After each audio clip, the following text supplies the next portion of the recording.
달콤한 말씀 행복한 하루 7월 7일 금요일 본문은 예레미야 1장 11절에서 19절까지의 말씀입니다. 여호와의 말씀이 또 내게 임하니라. 에레미야야, 네가 무엇을 보느냐? 내가 살구나무 가지를 보나이다. 네가 잘 보았도다. 이는 내가 내 말을 지켜 그대로 이루려 함이라. 여호와의 말씀이 다시 내게 임하니라. 네가 무엇을 보느냐? 끓는 가마를 보나이다. 그 윗면이 북에서부터 기울어졌나이다. 재앙이 북방에서 일어나 이 땅의 모든 주민들에게 부어지리라.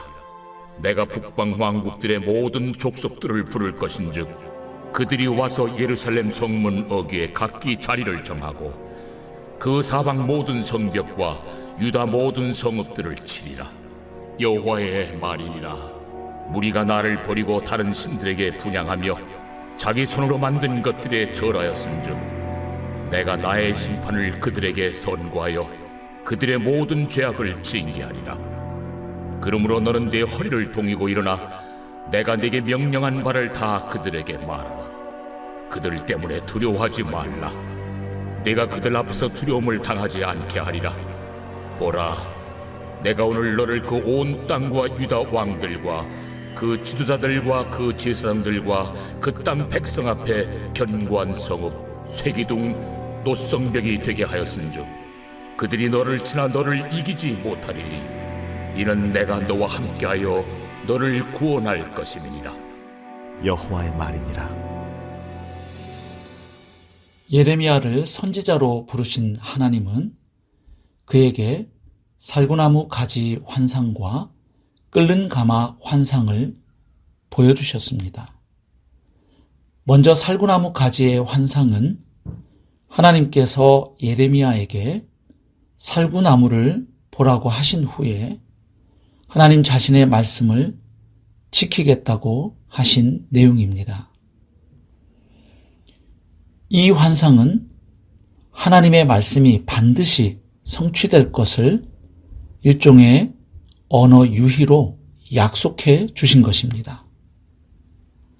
여기서 살구나무는 히브리어로 샤케트이고 말씀을 지킨다는 것은 히브리어로 쇼케트입니다.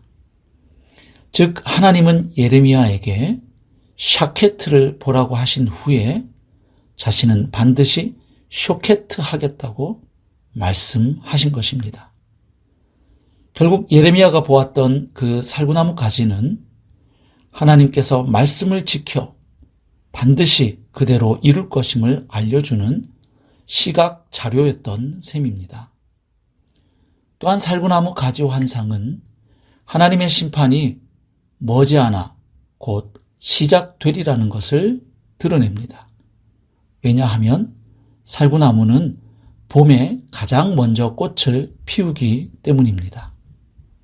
즉 하나님은 유다와 여러 나라의 죄를 보셨으므로 이제 빠르고 확실하게 심판하실 것을 의미합니다. 그리고 끓는 가마의 환상은 끓는 가마의 윗면이 북에서부터 기울어진 것을 예레미야가 보게 되었던 내용입니다. 이것은 하나님께서 이제 북쪽에서부터 유다를 심판할 세력을 내려 보내신다는 것을 의미합니다. 즉 북에서부터 기울어진 그 끓는 가마는 장차 북방의 강력한 세력이 유다를 함락하고 예루살렘을 점령할 것이라는 심판의 예고였던 것입니다. 하나님께서 왜 심판을 예고하셨습니까? 바로 하나님의 선민인 유다 백성이 하나님 아닌 다른 거짓 신들을 따르고 우상을 숭배하며 하나님과 맺은 언약을 어겼기 때문입니다. 또한 이방신을 섬기는 사람들처럼 유다 백성이 악하고 음란하게 살았기 때문입니다.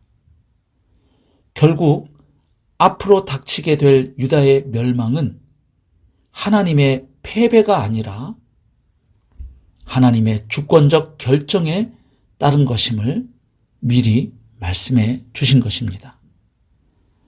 이렇게 두 가지 환상을 보여주신 하나님은 이제 예레미야에게 그를 견고한 성읍과 쇠 기둥과 놋 성벽이 되게 하겠다고 말씀하십니다. 이것은 한마디로 하나님이 앞으로 예레미야와 함께 해주시겠다는 약속의 말씀입니다. 즉 선지자 예레미야가 완악한 지도자들과 백성들에게 하나님의 말씀을 전해도 그들이 받아들이지 않을 뿐만 아니라 오히려 선지자를 공격하고 핍박할 것이지만 하나님이 반드시 선지자와 함께 해 주실 것을 약속하시는 말씀입니다. 그 누구도 그를 이기지 못한다는 말씀입니다. 그러니 두려워하거나 위축되지 말고 담대하게 하나님이 주신 말씀을 선포하라고 명하시는 것입니다. 오늘 말씀을 우리가 두 가지 측면에서 묵상하고 적용해 볼 수 있겠습니다. 먼저 오늘의 우리는 예레미야 시대의 유다 백성처럼 우상을 숭배하고 있지는 않은지 돌아보아야 하겠습니다. 물론 오늘 우리는 그 시대 사람들처럼 나무나 돌 또는 쇠로 깎아 만든 우상 앞에 엎드려 절하거나 복을 빌지는 않습니다.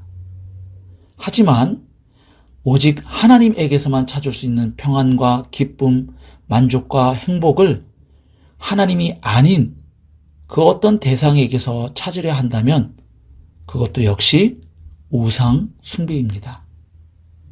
그러니까 돈, 명예, 권력이나 쾌락, 학벌, 인기, 또 자식이나 친구, 스승 같은 내가 좋아하는 사람들, 이렇게 참으로 다양한 우상이 존재할 수 있습니다.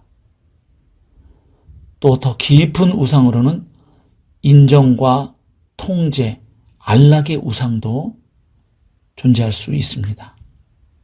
그래서 인간의 마음은 우상 공장이라는 말도 있습니다. 결국 사시고 참되신 하나님만 예배하고 그분을 기뻐하지 않으면 인간은 우상을 찾게 되어 있습니다. 왜냐하면 하나님을 예배하도록 창조되었기 때문입니다. 그러므로 우리는 늘 예수 그리스도 안에 나타난 하나님의 영광과 아름다움에 사로잡혀 살아가야 하겠습니다.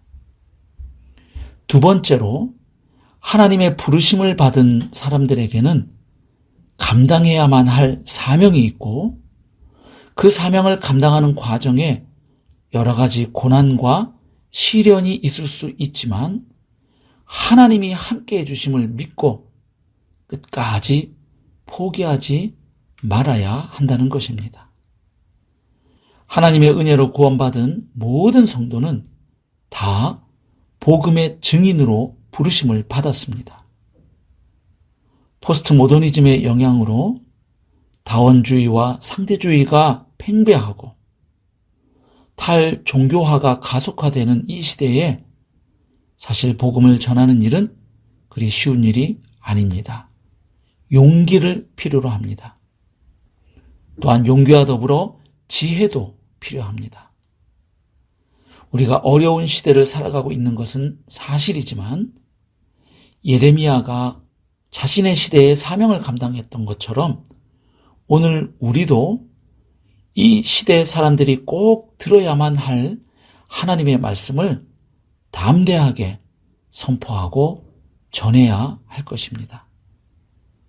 물론 그 일이 가능한 이유는 예레미야와 함께 하셨던 그 하나님이 오늘 우리와 함께 하시기 때문입니다.